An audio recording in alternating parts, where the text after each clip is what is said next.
ওয়াল্লাযী আওহাইনা ইলাইক, ওই বিষয়ে নবী মুহাম্মদ আমি আপনার কাছে ওহী নাজিল করলাম যা আমি নূহকে বলেছি। ওয়া মা ওয়াসাইনা বিহি ইব্রাহিম ওয়া মূসা ওয়া ঈসা, একই বিষয়ে আমি নির্দেশ দিয়েছিলাম ইব্রাহিমকে, মূসাকে, ঈসাকে। উম্মতে মুহাম্মাদি এই বড় বড় 5 জন নবীর যে দায়িত্ব, সে দায়িত্বটা আমি তোমাদেরকে দিলাম। এবার সে দায়িত্বটা কি আল্লাহ তাআলা বলবেন সেটা আমরা শুনব। তার আগে আমি একটু পটভূমিতে বলতে চাই, নবীদের দায়িত্ব যেটা, উম্মতের দায়িত্ব হবে হুবহু সেটা। ব্যতিক্রম করলে উম্মত থাকার কোনো সুযোগ নাই। আম্বিয়া আলাইহিমুস সালামকে আল্লাহ যেই যুগে পাঠিয়েছিলেন, যেই জাতির কাছে, ওই নবীকে আল্লাহ সে জাতির জন্য মডেল বানাইছে, আদর্শ বানাইছে। নবী যা করবে উম্মত তাই করবে, নবী যা বলবে উম্মত তাই বলবে, নবী যেভাবে যখন করবে উম্মত সেভাবে তখন করবে। উম্মতের কাজ হলো নবীর জীবনের সাথে তাদের জীবনকে মিলাবে। উম্মত ঘুমাতে গিয়ে ভাববে আমার নবী কেমনে ঘুমাইছে, উম্মত খাওয়ার সময় ভাববে আমার নবী কোন হাতে খাইছে, উম্মত ভাববে আমার নবী কি খাইছে, উম্মত যখন প্রস্রাবখানায় যাবে, টয়লেটে যাবে, তখনও ভাববে আমার নবী কোন পা দিয়ে ঢুকছে। উম্মত যখন ঘুমাতে যাবে তখনও ভাববে নবী কেমনে ঘুমাইছে, উঠবে যখন তখনও ভাববে উঠে নবী কোন দোয়া পড়ছে।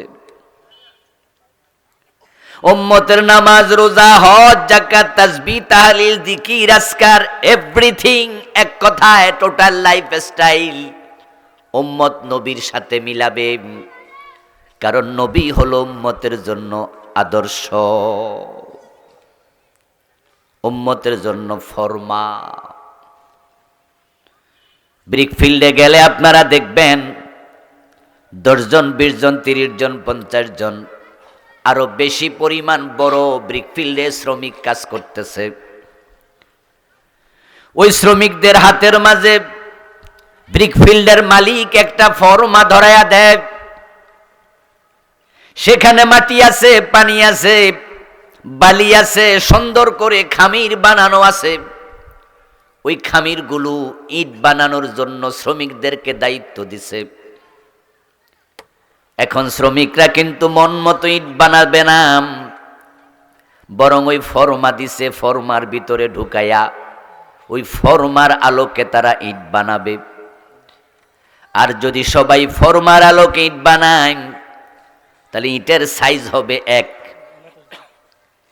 আর যদি মন মতো বানাইতো তাহলে হতো ভিন্ন ভিন্ন সাইজ। কোনোটা লম্বা, কোনোটা বেটে, কোনোটা চ্যাপ্টা, কোনোটা উঁচু, কোনোটা 3 কোনা, কোনোটা 5 কোনা, কোনোটা 4 কোনা, এক এক ইট এক এক রকম যদি তৈরি হতো আর সেটা ব্রিকফিল্ডে পোড়ানো হতো, তাহলে ইটের জায়গায় ইট না হইয়া পোড়া মাটি তৈরি হতো। ওইগুলা দিয়া বিল্ডিং বানানো যেত না। তাই যদি 50 জন শ্রমিকও কাজ করে, ইটের সাইজ একরকম হয়, কারণ মালিক ফরমা বানাইয়া দিছে। প্রত্যেক যুগে উম্মতের জন্য নবী হলো ফরমা। উম্মত কোটি সদস্য, লাখ লাখ সদস্য, সবাই নবী মুহাম্মদ এবং তার যুগের যেই নবী তার সাথে পুরা জীবন মিলাবে। এই জীবন মিলানোর জন্য আল্লাহ উম্মতকে দায়িত্ব দিছে।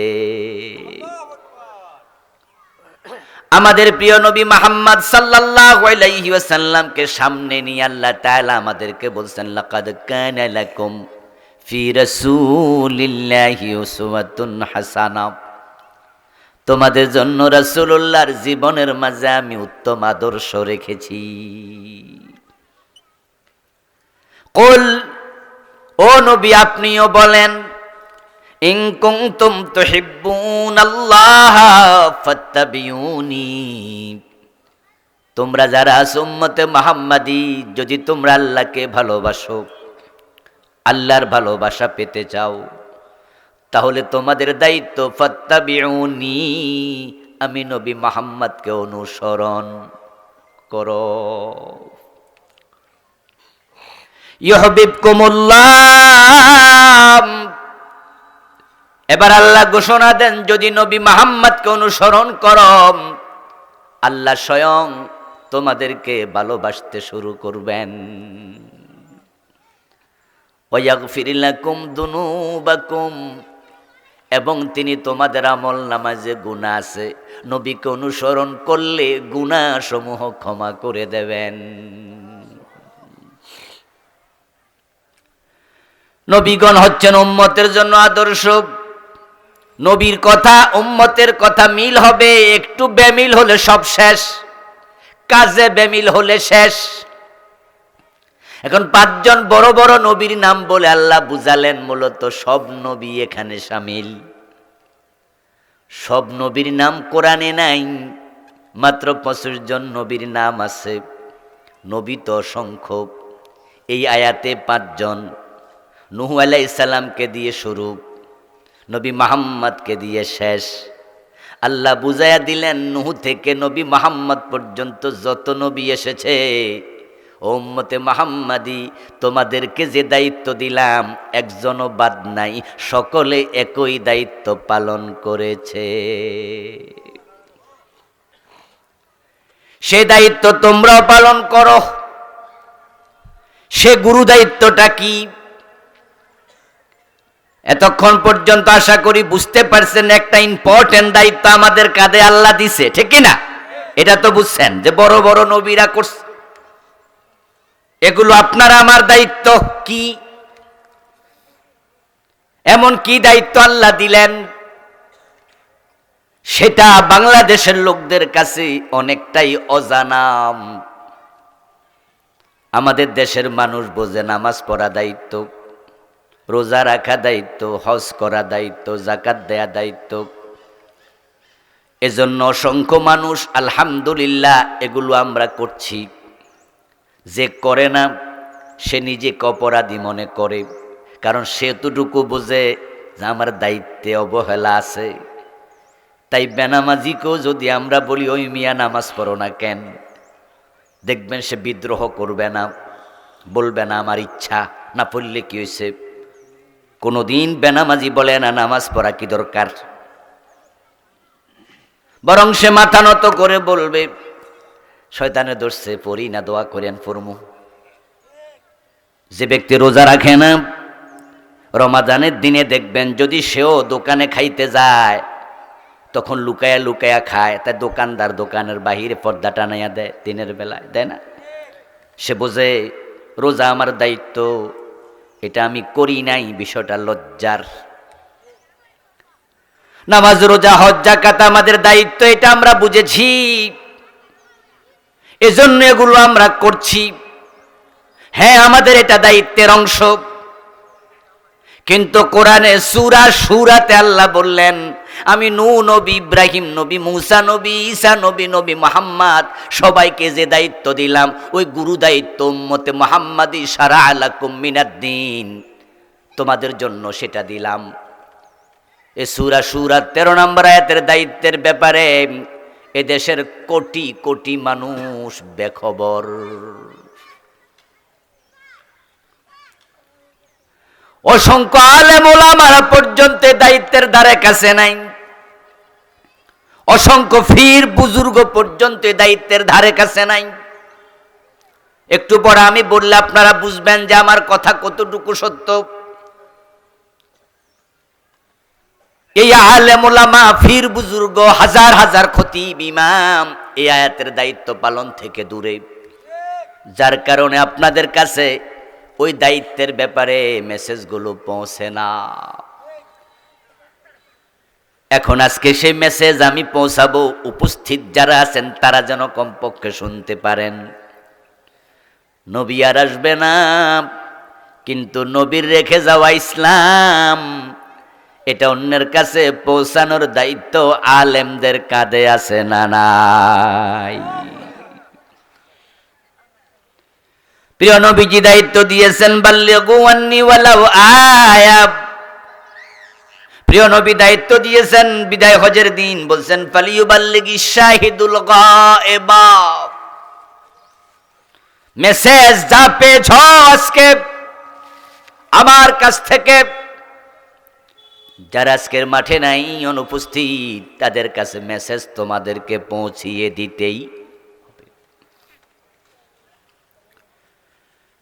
ইয়া আইয়ুহার রাসূল বাল্লিগ মা উনজিলা ইলাইকা মির রাব্বিক ওয়া মা রাসূল, আপনার রবের পক্ষ থেকে যা আপনার কাছে ওহী হিসাবে পাঠালাম, আপনার দায়িত্ব হলো সেটা অন্যের কাছে পৌঁছানো। বাল্লিগ, পৌঁছিয়ে দেন।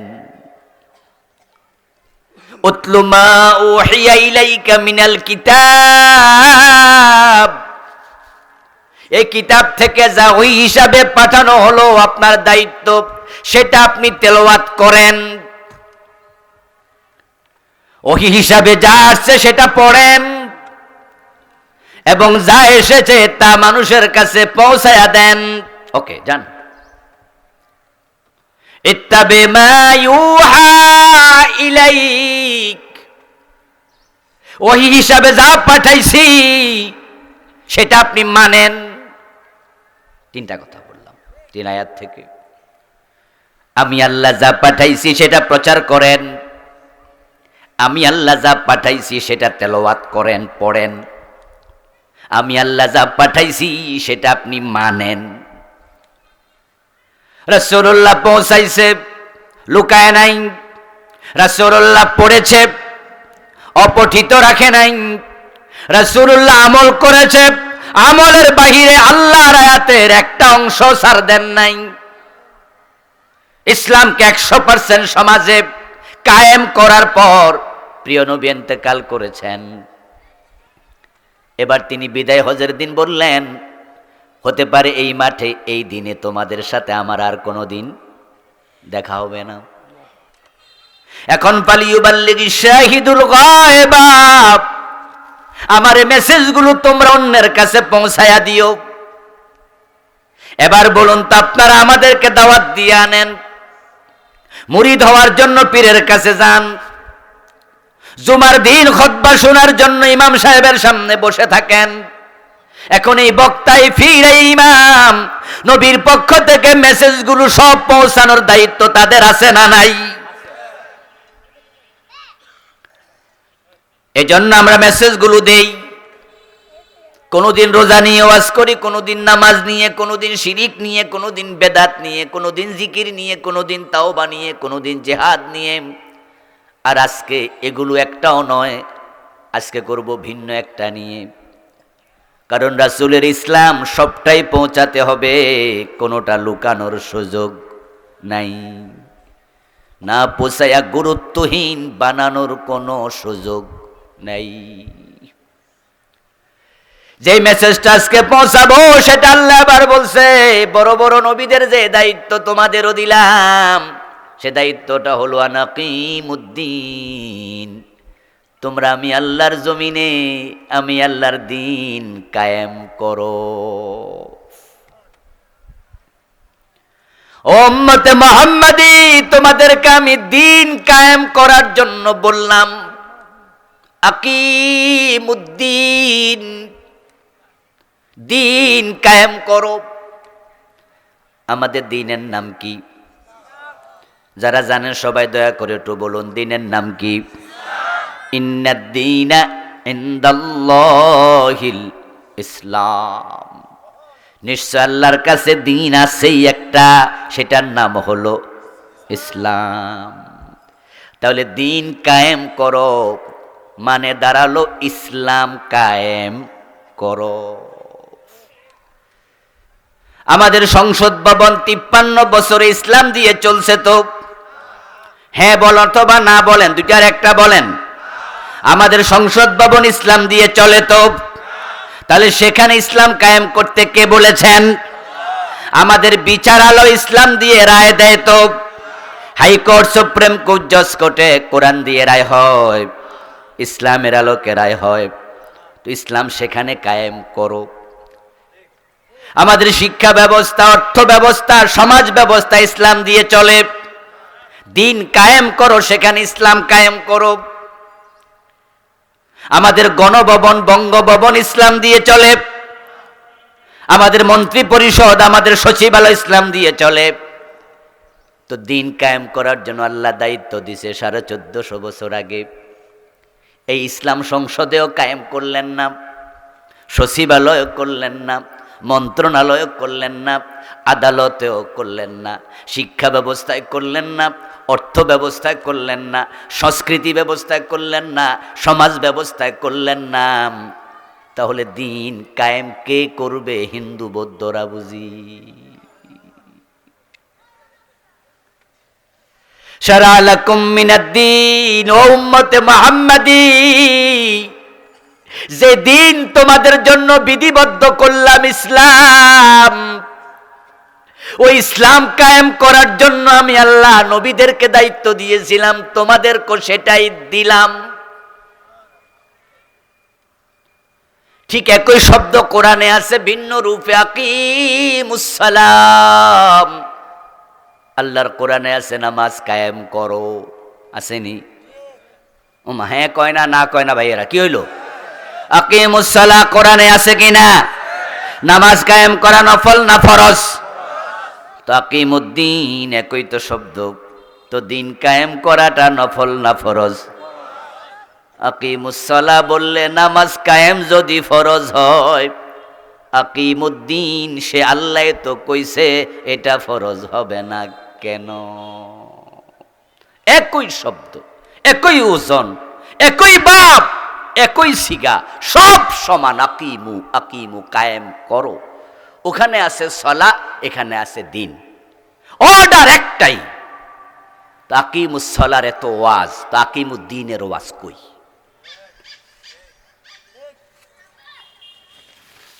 দিন কায়েমের ওয়াজ কোথায়? এই ওয়াজ সমাজে কম, যার কারণে এই সমাজে দিন নাই। আলেম ওলামারা যদি আকিমুস সালার মতো আকিমুদ্দিনের ওয়াজ করত, তাহলে বাংলাদেশে অনেক আগে দিনও কায়েম হতো।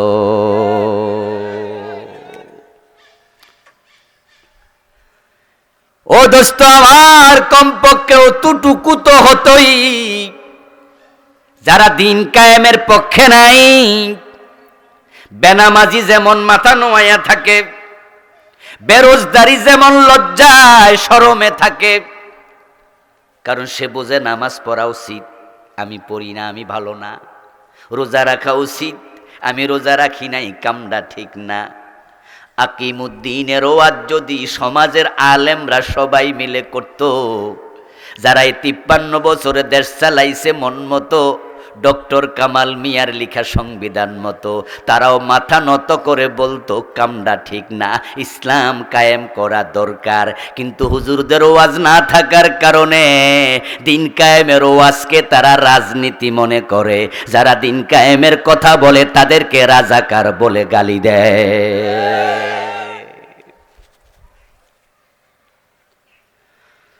ও দোস্ত আমার, দিন কায়েমের কথা বললে জুলুম অত্যাচার। এবং আপনাদের মাঝে আজকের মাহফিলে অনেকে আছেন দিন কায়েম করা ফরজ, এই ওয়াজ জীবনও হয়তো শুনেনি নাই। এটা আবার কি ওয়াজ? অথচ কোরআন শরীফের সূরা শুরার 13 নম্বর আয়াতে দিন কায়েমের কথা বলেছেন কে? আমি তো বানাইয়া বলি নাই। ও প্রিয় ভাই আমার, কান খুলে শোনো, নামাজ রোজা হজ যাকাতের ওয়াজের চেয়েও দিন কায়েমের ওয়াজ করা বেশি দরকার, বেশি দরকার, বেশি দরকার। কারণ দিন যদি কায়েম হয়, দিনের মাঝে নামাজ আছে না নাই, এটা এমনি কায়েম হয়ে যাবে। দিন যদি কায়েম হয়, দিনের মাঝে রোজা আছে না নাই, তো রোজা এমনি চালু হবে।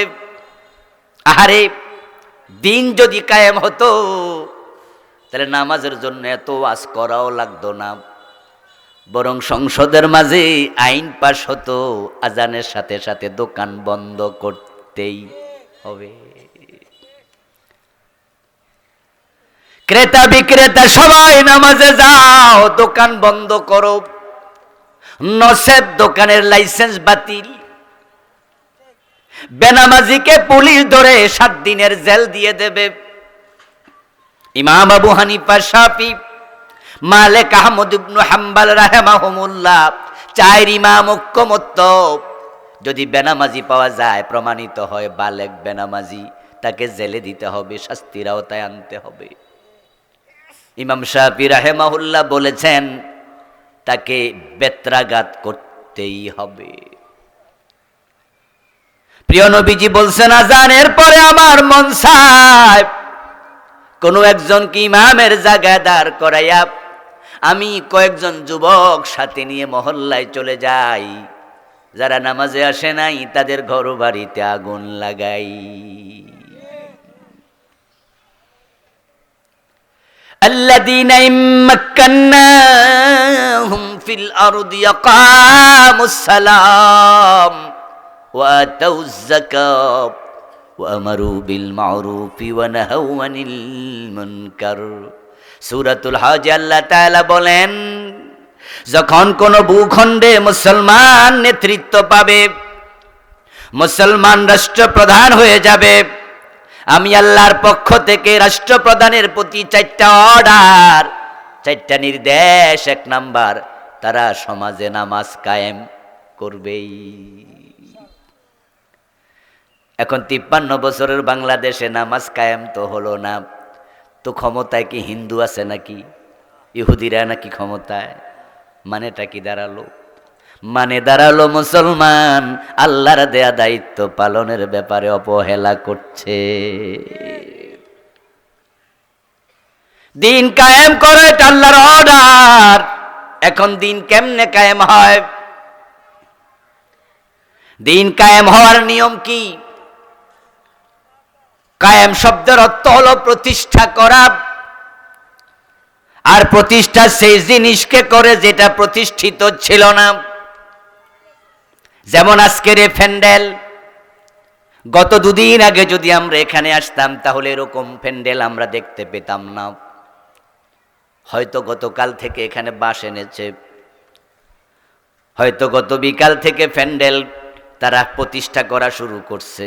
দায়িত্বপ্রাপ্ত ব্যক্তি বাঁশ এনে রেখে এনেছে কুড়াল, এনেছে দা, তার প্রয়োজনীয় যা দরকার আনতা খন্তা এনে মাটি খুঁড়ে তারপরে বাঁশ গাড়াইয়া তার পাশে হিলানি দিছে, তারপর একজনের উপরে তুইলা দিছে, তারপর কাপড়গুলো আস্তে আস্তে করে সাটছে, আস্তে আস্তে করে করতে করতে করতে করতে এক পর্যায়ে মালিক পক্ষরে বলছে, স্যার আপনাদের প্যান্ডেল রেডি।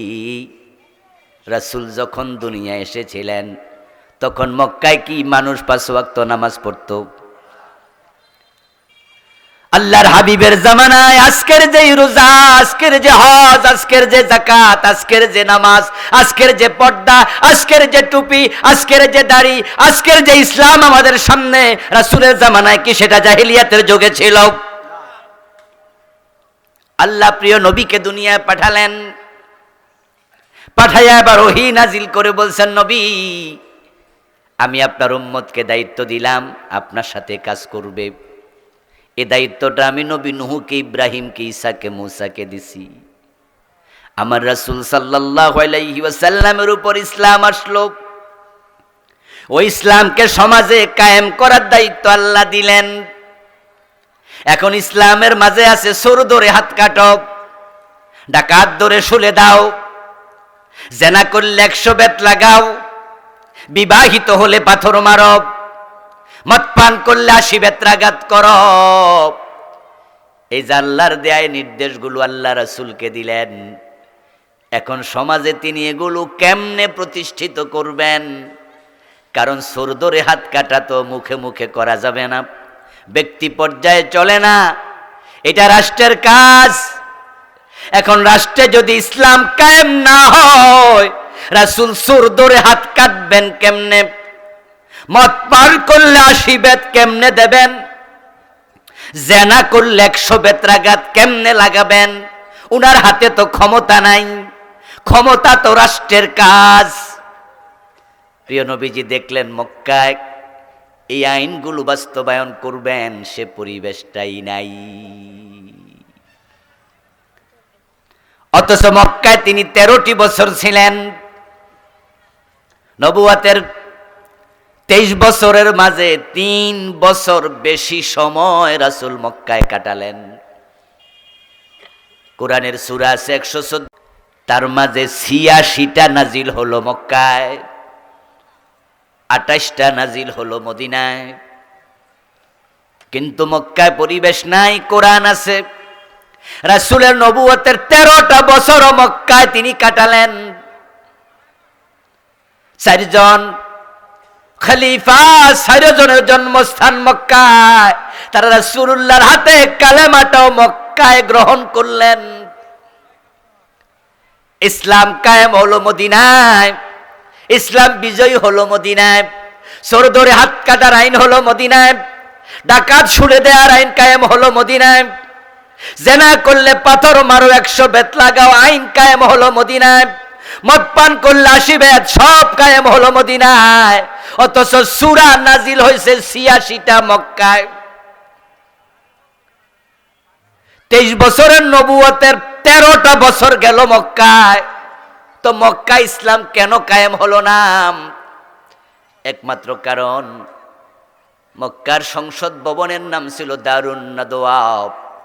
ওই দারুন নাদওয়াতে আবু জেহেলরা প্রিয় নবীজিকে কোরআন নিয়ে ঢুকতে দেয় নাই। যেই সংসদে কোরআন থাকে না, ওই সংসদে কোরআনের পক্ষে আইন পাশ হবে, এটাই তো নিয়ম। তো মক্কার সংসদের লিডার হলো আবু জেহেল, প্রধানমন্ত্রী হলো আবু সুফিয়ান, স্বরাষ্ট্রমন্ত্রী আবু লাহাব। প্রিয় নবীকে কোরআন নিয়ে ঢুকতেই তো দিল না তারা। ইসলাম কেমনে কায়েম হবে? বরং মক্কার লোকেরা আইন করেছে, এই কোরআন যেখানে পড়ে সেখানে মক্কার কোন যুবক যেন কোরআন শুনতে না যায়। وقال الذين كفروا لا تسمعوا لهذا القرآن, তারা আইন বানাইছে কোরআন শুনতে যেও না। ওয়ালগাউ ফি, আরেকটা আইন বানাইছে যেখানে কোরআন পড়বে, কোরআন শোনাবে, ওখানে গন্ডগোল লাগাইয়া দিবে। গত 15 বছর এটা চলছে অনেক জায়গায়, ঠিক না? অসংখ্য কোরআনের মাহফিল তারা বন্ধ করে দিয়েছিল, কোরআনওয়ালা আলেমদেরকে গ্রেফতার করেছে। আল্লামা সাইদির মতো মুফাসসির 13টা বছর জেলখানায় থাকা লাগছে। ওনার হাতে কয়েক হাজার কাফের মুসলমান হয়েছিল। এই 13 বছর যদি তিনি মাঠে ময়দানে কোরআনের কথা বলতেন, আরো কয়েক হাজার কাফের মুসলমান হতো। আল্লামা জুনায়েদ বাবুনগরী রাহিমাহুল্লাহর মতো বয়োবৃদ্ধ আলেমকে জেলখানায় নিয়ে রেখেছে পিটাইয়া, রিমান্ডের নামে 2টা হাঁটু ফুলাইয়া ফেলছে, অচল করে দিয়েছে। আমার বন্ধু আবু জেহেলরা সিদ্ধান্ত নিয়েছে, ওয়ালগাউ ফিহি, কোরআনের মঞ্চে, কোরআনের আলোচনার মজলিসে গন্ডগোল লাগাও।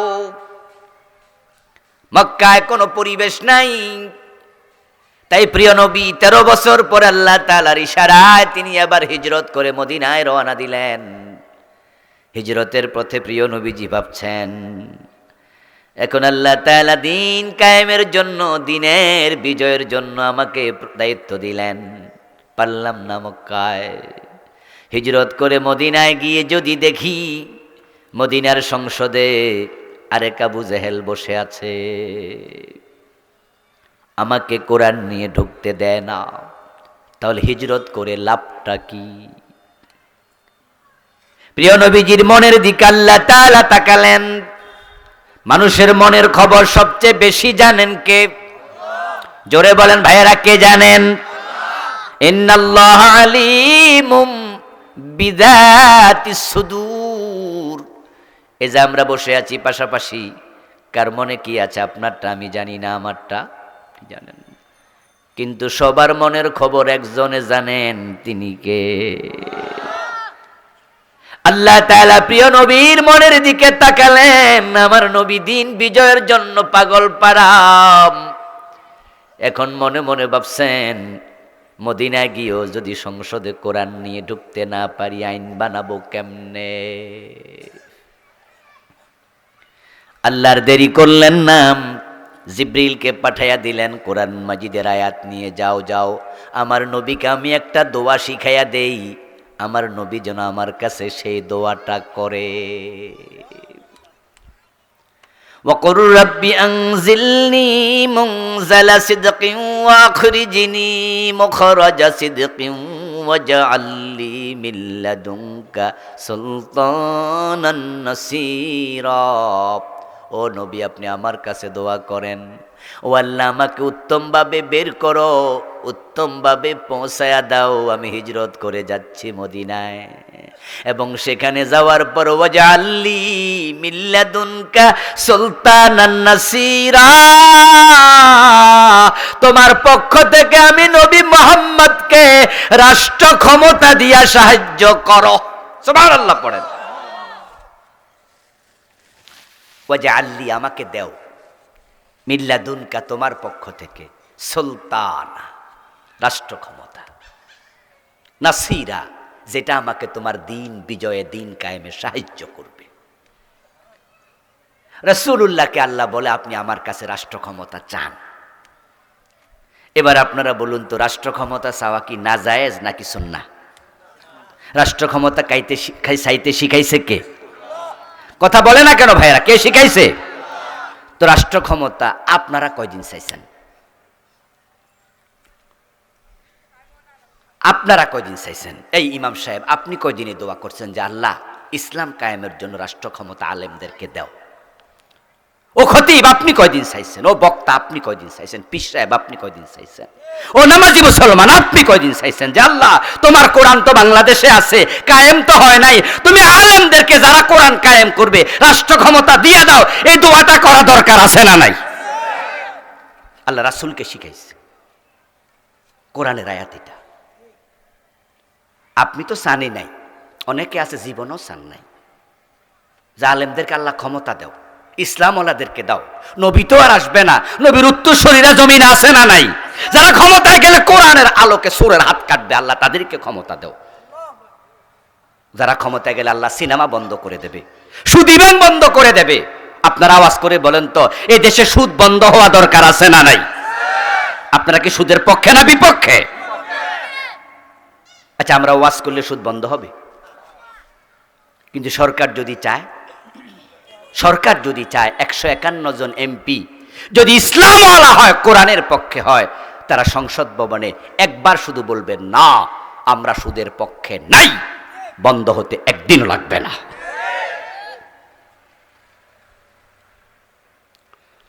যে সুদ বাংলাদেশের লোকদেরকে জাহান্নামের অতল গহ্বরে ফেলে দিচ্ছে। لعن رسول الله صلى الله عليه وسلم كل الربا وموكله وشاهديه وكاتبه وقال هم سواء। আমার রাসূল লানত করেছেন যে সুদ খায়, যে সুদ দেয়, যে সুদ লিখে এবং যে সুদের সাক্ষী থাকে। যে সুদ খায় তার উপর লানত, যে সুদ দেয় তার উপর লানত, যে সুদী ব্যাংকে চাকরি করে লেখালেখি করে তার উপর লানত, যারা সুদী সাক্ষী হয় তাদের উপর লানত। সবগুলো গুনাহের সমান। গুনাহটা কি? 73টা গুনাহ। সবচেয়ে ছোটটা হলো নিজের মায়ের সাথে জিনা।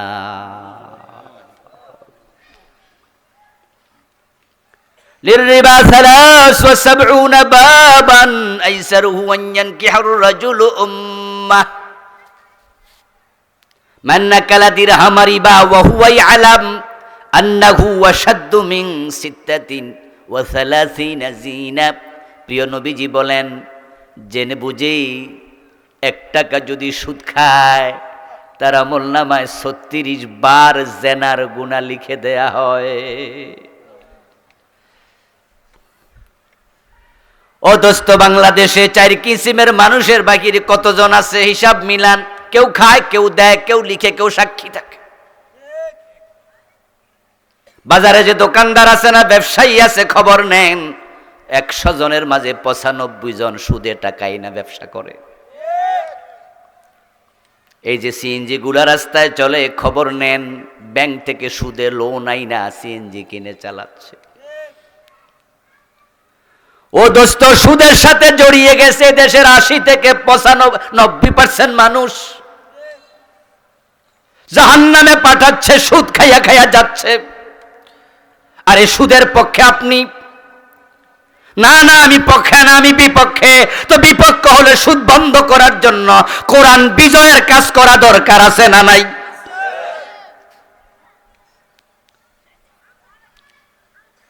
এই মোবাইল আজকে যুব সমাজকে জাহান্নামে ফেলে দিচ্ছে। এই অ্যান্ড্রয়েড সেট যুবকদের হাতে হাতে, এটার ভিতরে সিনেমা হল আছে না নাই? ও দোস্ত, এই সিনেমা হল জাতিকে, যুবকদের চরিত্র শেষ শেষ শেষ।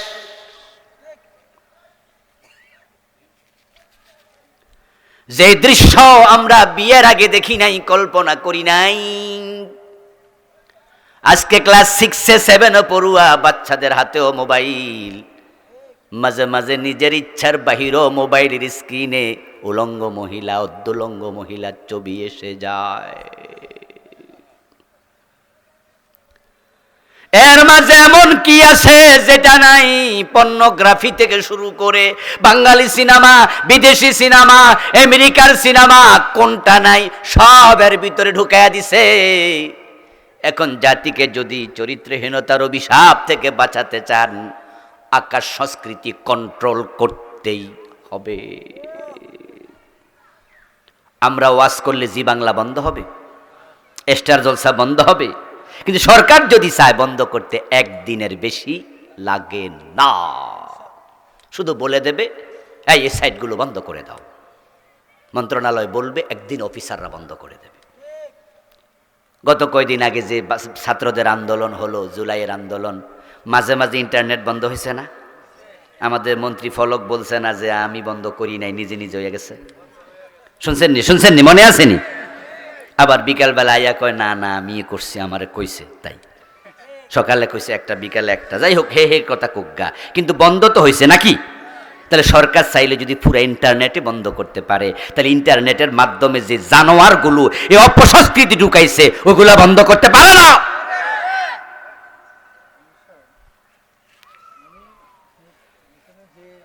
প্রিয় নবীজি সাল্লাল্লাহু আলাইহি ওয়াসাল্লাম দোয়া করলেন, আল্লাহ রাষ্ট্র ক্ষমতা দাও। এখন আপনি দোয়া করলেন না, আপনার ব্যাপার এটা, কিন্তু আমরা দোয়া করি। শুধু দোয়া না, আমরা রাষ্ট্র ক্ষমতার জন্য চেষ্টাও করি। এখন আপনার কাছে আমি হুজুর রাষ্ট্র ক্ষমতা কেন চাই? আমি হয়ে গেছি গদির লোভী। আপনি কইছেন যে হুজুর মানুষ ক্ষমতার কথা কয় কেন? হুজুর মানুষের কিসের রাজনীতি? হুজুর মানুষের ক্ষমতা কি দরকার? এই হুজুরদেরকে ক্ষমতার লোভে পাইছে। আপনার কাছে আমি দোষী, অথচ নবী মুহাম্মদকে আল্লাহকে ক্ষমতা চাও। এরপর একটা কথা শোনেন তো, আপনারাও বলবেন, আপনারাও তো কিছু জানেন। রাসূল যখন মদিনায় গেলেন, দোয়াটা কি কবুল হয় নাই? কথা কয় না কেন আমার ভাইয়েরা? দোয়া কবুল হয়েছে কিনা? মদিনার প্রেসিডেন্ট হয়েছে কিনা? পথে থাকতে দোয়া কবুল হয়ে গেছে। রাসূল সাল্লাল্লাহু আলাইহি ওয়াসাল্লাম মদিনায় পৌঁছতে দেরি।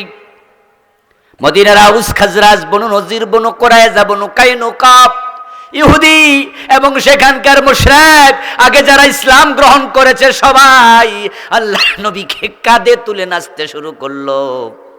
তলা আল বদরু আলাইনা বলে তারা গান গাইতে শুরু করলো। আমাদের দেশে পূর্ণিমার চাঁদ এসেছে। সবাই মিলে মিটিং করে প্রিয় নবীকে মদিনার প্রধান সেনাপতি, মদিনার প্রধান বিচারপতি, মদিনার রাষ্ট্রপতি বানাইয়া দিছে। এখন থেকে আপনি যে বিচার করেন আমরা মানব। এখন থেকে আপনি যাদের সাথে যুদ্ধ করেন আমরা আপনার সঙ্গে দৌড়াবো। এখন থেকে দেশ আপনি যেমনে চালান আমরা আপনার নেতৃত্ব মানব। রাসূলকে মদিনার প্রেসিডেন্ট বানাইয়া দিলেন। রাসূলের দোয়া আল্লাহ কবুল করলেন। রাসূল ক্ষমতা চাইলেন, আর আপনারা চাইলেন না, আমাদেরকে দোষ দেন। প্রিয় ভাই, রাসূল কি ক্ষমতা চাইছিল গম চুরি করে খাওয়ার লাগা? দেশের টাকা লুট করে কানাডা বেগমপাড়া বানানোর লাইগা। রাসূল ক্ষমতা চেয়েছে কোরআনের আইন বাস্তবায়নের জন্য। আমরা যারা কোরআনের আইনের পক্ষের লোক, আমরা পেটের জন্য কথা বলি না, আমরা পকেট মোটা করতে রাজনীতি বলি না, আমরা দলের পক্ষে কথা বলি না, আমরা দল নয়, মত নয়, আমরা ব্যক্তি নয়, আমরা আল্লাহর কোরআনকে ক্ষমতায় নিতে কথা বলি। আল্লাহর কোরআন যদি ক্ষমতায় না যায়, ইসলাম কায়েম হবে কেমনে?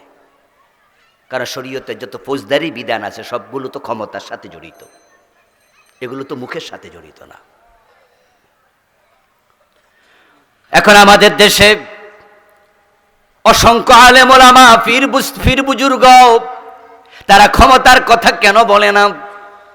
এবার আসুন মূল পয়েন্টে।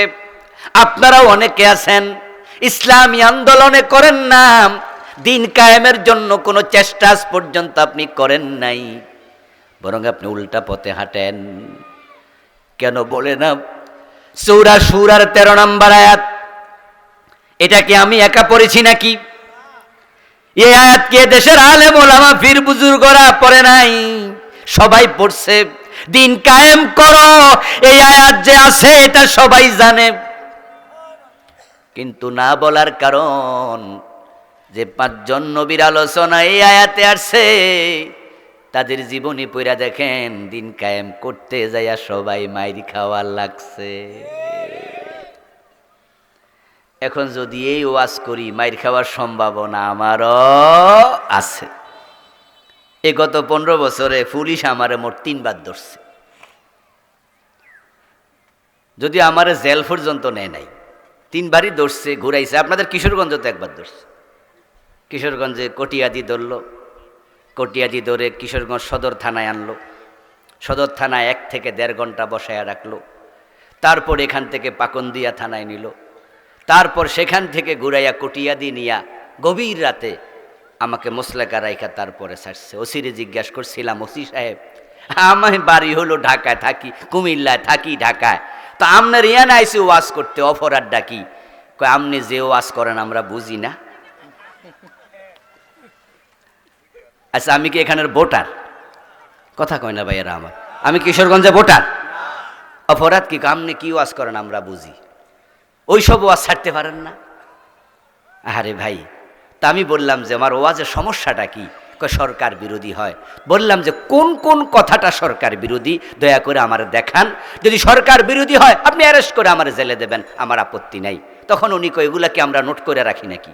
শুনছি এমপি সাহেব, সৌরভ সাহেব এমপি ছিল তখন, কয় এমপি সৌরভ সাহেব বলছে আপনি সরকার বিরোধী ওয়াজ করেন, এজন্য আপনারে ধরতে। তো শেষ পর্যন্ত উনি আমারে বলে যে ঠিক আছে আজকের মতো যান, ছাইরা দিলাম, জানগা। আমার দোস্ত, কোরআনের কথা বললে নবী মুহাম্মদ মার খায়, দিন কায়েমের কথা বলে নবী ইব্রাহিম। কোরআন আপনার দিন কায়েমের কথা বলে আগুনে পড়ে, উনাকে দেশ ছাড়তে তারা বাধ্য করেছে। এক পর্যায়ে তিনি সেই উনার জন্মস্থান ইরাক থেকে সিরিয়ার দিকে হিজরত করে চলে গেছেন। নিজের স্ত্রীকে সাথে নিয়া মিশরে যাওয়ার পথে ইসমাইলের মা হযরত সারাকে, হযরত হাজেরাকে বিয়ে করছে হিজরতের পথে। দেশে থাকতে দেয় নাই নবী ইব্রাহিমকে।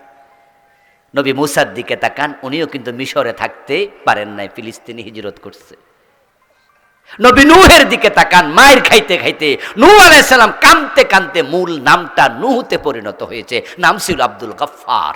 শুধু মায়ের, নূহ শব্দের অর্থ কান্না করা, রোদন করা, ফুফিয়ে ফুফিয়ে কাঁদা, শুধু ভাবলিকে মারত।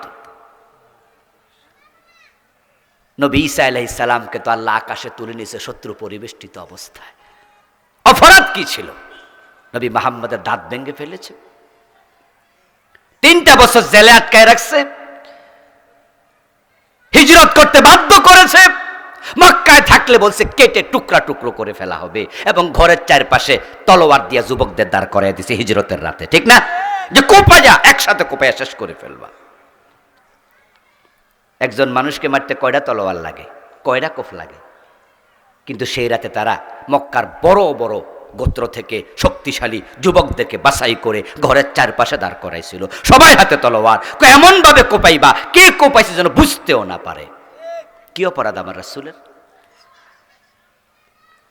অপরাধ শুধু একটা, দিন কায়েম যদি হয় তাহলে আবু জেহেলদের ক্ষমতা থাকবে না। এই জন্য আবু জেহেলের বাহিনী বলছে মেরে ফেলো। এখন বাংলাদেশের দিকে তাকান, যারা নামাজের ওয়াজ করে, রোজার ওয়াজ করে, হজের ওয়াজ করে, যাকাতের ওয়াজ করে, আপনি তাকায়া দেখেন তাদের কারো বিরুদ্ধে মামলা হয় না, জেলে যাওয়া লাগে না, আরামে থাকে। আর যারা দিন কায়েমের ওয়াজ করে এমন আলেমরা ডজন ডজন মামলা লইয়া, কোরআনের কর্মীরা নিজের ঘর বাড়ি তো গত 15 বছর ঘুমাতে অনেকেই পারে নাই। 50টা মামলা, 100টা মামলা দিছে এমন কোরআনের কর্মীও আছে। খবর নেন না এলাকায়, ও কি দোকানে বাকি খাইয়া টাকা মাইরা দিছে? লোকটা কেমন? কয় যে না না, লোক খারাপ না। ও কি মানুষের কাছে সাদাবাজ? কয় না না না। তার বাস্তব প্রমাণ তো আপনারা এখনো পাচ্ছেন, আজকের এই দিনে পাচ্ছেন। দেশ যখন অগাস্টের 5 তারিখে স্বাধীন হলো নতুন করে, 5 তারিখ থেকে আজকের এই দিন পর্যন্ত 5 মাস তো হয়ে গেল প্রায়। আজকে কয় তারিখ? 4 তারিখ। কালকে 5 মাস হয়ে যাবে নাকি? এই 5 মাসে বাংলাদেশে কোনো কোরআনওয়ালা কারো কাছে সাদা চাইছে? ইসলামের পক্ষের লোকেরা চাঁদাবাজি করে না, তারা চাঁদা চায় না। কিন্তু বাংলাদেশে চাঁদাবাজি কি বন্ধ আছে না চলতেছে? কারা করতেছে? আরেক দল। মানে আগে করছে এক দল, ওরা ফলানোর পরে ট্রান্সফার হয়ে আইছে আরেক দলের কাছে। কিন্তু ইসলামওয়ালা কোরআনওয়ালা কেউ চাঁদা চায় না, এটা হতে পারে না, কারণ তার আল্লাহকে ভয় করে। আমার প্রিয় ভাইয়েরা, যে 5 জন নবীর আলোচনা আসলো, 5 জন মাইর খাওয়া নবী। এখন আপনি ভাবতেছেন যদি নামাজ রোজার ওয়াজ করি, হজ যাকাতের কথা বলি, তাহলে ইমামতি যাবে না, পিরালি ছুটবে না, মুরিদ কমবে না, মাহফিল 144 জারি হবে না। কিন্তু দিন কায়েমের কথা বললে তো বিপদ, মামলা হামলা হয়, এত ঝুঁকি কে নেয়? তাই অনেক আলেম ওলামাও দিন কায়েমের পক্ষে কথা বলে না। এই যে দিন কায়েমের পক্ষে আপনি কথা না বলে চুপ আছেন, আপনি নবীর রেখে যাওয়া দায়িত্ব পালন অবহেলা করছেন। রাসূলের জীবনের সাথে আপনার মিল নাই। আর নবীকে আদর্শ মানলে অবশ্যই দিন কায়েমের কথা বলতেই।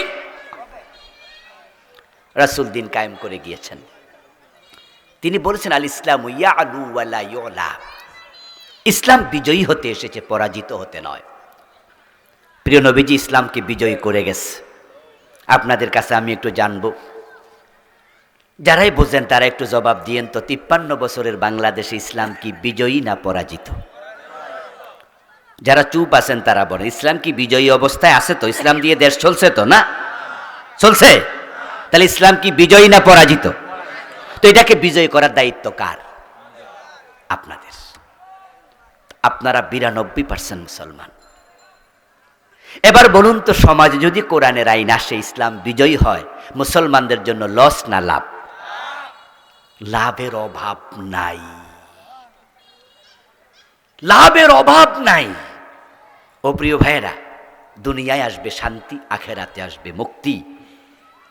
এই দেশে যদি শুধুমাত্র আল্লাহর আইনে চোরের হাত কাটার আইনটা চালু করা যায়, গত 15 বছর যারা দেশের টাকা চুরি করে বিদেশে পাচার করছে, ওদেরকে ধরে ধরে হাত কাটা শুরু করা যায়, 100, 200, 500 বড় বড় দেশদ্রোহী চোরদের হাত কাটা যায়, আগামী 50 বছরে নেতারা ভয়ে আর চুরি করবে না। দেশটা সোনার বাংলা হতে 2 যোগও লাগবে না। আমাদের দেশের মতো নেয়ামত প্রাপ্ত দেশ পৃথিবীতে কম আছে। প্রাকৃতিক সম্পদে আমাদের দেশে খনিজ পদার্থ নাই, কিন্তু প্রাকৃতিক সম্পদের অভাব নাই। আপনারা এখানে অনেকে আছেন, মালয়েশিয়া গেছেন। মালয়েশিয়া এবং বাংলাদেশের আবহাওয়া প্রায় একরকম, এবং খনিজ পদার্থের অবস্থা প্রায় সমান। ওদেরও খনিজ পদার্থ খুব একটা নাই, আমাদেরও খুব একটা নাই। সামান্য কিছু গ্যাস আছে আর সামান্য তেল, যত সামান্য তেল। আমাদেরও খনিজ পদার্থ নাই, মালয়েশিয়ারও নাই। কিন্তু মালয়েশিয়া আমাদের মাত্র 10 থেকে 12 বছর আগে স্বাধীন হইয়া তারা মাহাতির মোহাম্মদের নেতৃত্বে এমন আগাইছে। আমি আজ থেকে 12-14 বছর আগে গিয়েছিলাম মালয়েশিয়া। টুইন টাওয়ার দেখে মাথা ঘুরাইয়া উঠছে, কত উঁচু ভবন বানাইছে। 50 তালা ভবন যে কুয়ালালামপুরে কয় শ আছে আল্লাহ জানে, গণে শেষ করতে পারবেন না। রাস্তাঘাট দেখলে অবাক হবেন, কোথায় গিয়েছে মালয়েশিয়া উন্নতির চরম শিখরে। আর পুরা বাংলাদেশে একটা 50 তালা বিল্ডিং আজ পর্যন্ত আমরা বানাতে পারি নাই। তারা আগাইছে কেন? কারণ সৎ নেতৃত্ব, মাহাতির সৎ মানুষ। কিন্তু আমাদের প্রবলেম হলো আমরা এমন নেতা পাইছি নিজেরা দেশের টাকা চুরি করে বিদেশ পাঠিয়ে দেয়। আমাদের নেত্রী বলেছিলেন তার বাড়ির ফিয়ন কত কোটি টাকার মালিক? 400 কোটি টাকা।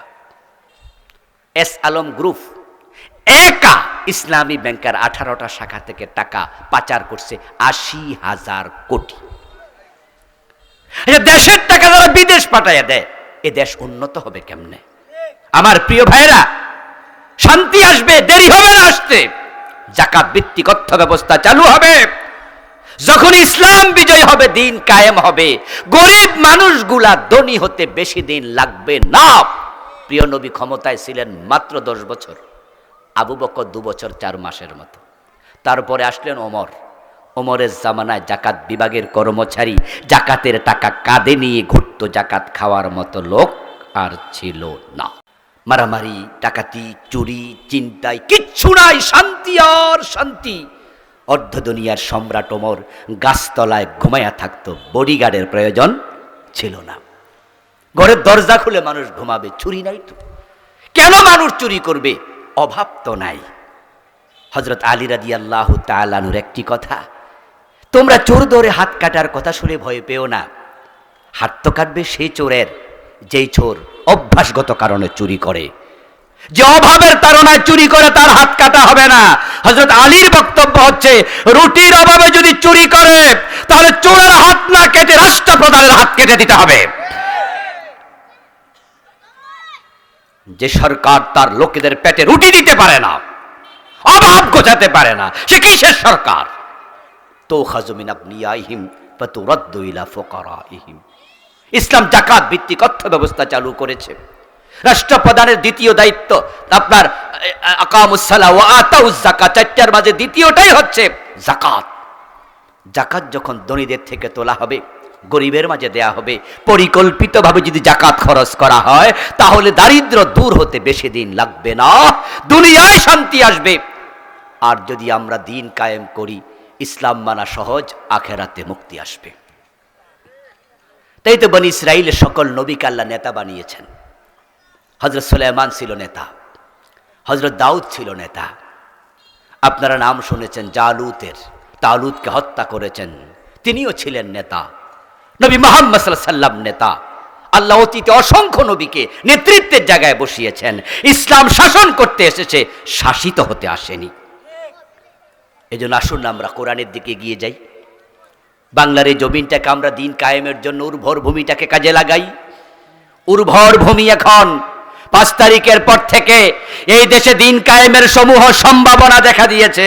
যদি আলেমরা দিন কায়েমের ব্যাপারে এখনো একমত হয়ে যায়, আমার বিশ্বাস হতেও পারে আগামী সংসদে কোরআন ঢুকে যাবে ইনশাআল্লাহ। আপনাদের একটু জেগে উঠতে হবে। আলেমদেরকে বলুন, আপনাদের আত্মীয় স্বজন আছে, নিজেদের পরিজন প্রিয়জন আছে, যে আপনারা এক হয়ে যান। আর আলেমরা যদি এক হয়ে যায়, আপনারা নারে তাকবীর আল্লাহু আকবার বলে আলেমদের সাথে এক হয়ে যাবেন ইনশাআল্লাহ। আমরা যদি সবাই বলি কোরআনের পক্ষে আমরা আসলাম, সরকার আর যাবে কোথায়?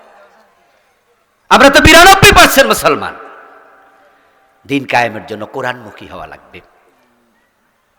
ডক্টর কামাল মিয়ার লিখা এই সংবিধান আমাদেরকে শান্তি দিতে পারেনি। 53 বছর আমরা দেখেছি এটা ধর্মনিরপেক্ষ সংবিধান। এই সংবিধানটাকে সরাইয়া আমরা সরাসরি আল্লাহর কোরআনটাকে সংবিধান বানাতে চাই, তাহলে শান্তি চলে আসবে। এজন্য আসুন না প্রিয় ভাইয়েরা, কোরআন পড়ি, কোরআন বুঝি, আল কোরআনের সমাজ গড়ি। আল্লাহর এই জমিনে আল্লাহ দিন কায়েমের জন্য আমরা সবাই একাত্ম হয়ে কাজ করি। কোরআন কোনো দলের না, ভাববেন না যেটা অমুক দলের। কোরআন কোনো ব্যক্তির না, কোরআন কোনো গোষ্ঠীর না, কোরআন সকল মুসলমানের। এই জন্য সাহাবারা যেমন একমত হয়েছিলেন, ১৬ লক্ষ সাহাবি, মাত্র ১৬ লক্ষ সাহাবি, রাসূলের ২৩ বছর নবুয়তের জিন্দেগি। আর আমাদের বাংলাদেশ ৫৩ বছর, মানুষ আছি মুসলমান ১৬ কোটি। ১৬ লক্ষ সাহাবি পারলে আমরা ১৬ কোটি মুসলমান কেন পারবো না? পারতেই হবে। জমিন যার, আইন চলবে শুধুই তার। দিন যদি আসে শিরিক কমে যাবে, বেদাত কমে যাবে। এই দেশে এখন মাজার পূজা এত বাড়া বেড়েছে, এই মাজারের কারণে অসংখ্য মুসলমান ঈমান হারাচ্ছে। বিভিন্ন জায়গায় মাজার বানায়া বানায়া সেজদা দেয়, এমন মাজার আছে না নাই? এই এলাকা তো খুঁজলে পাবেন যে মাজারে সেজদা দিচ্ছে দিনে দুপুরে প্রকাশ। ঈমান হারা হচ্ছে মানুষ, রাষ্ট্রীয়ভাবে প্রমোট করা হয়, বেদাতের আখড়া হয়ে যায় কোনো কোনো এলাকা। ইসলাম যখন আসবে, এই সবগুলো বিষয়কে সামনে রেখে আমরা একটি সুশৃঙ্খল শান্তির বাংলাদেশ গড়ে তুলব। আল্লাহ তাআলা দুনিয়ার শান্তি, আখেরাতে নাজাতের ওসিলা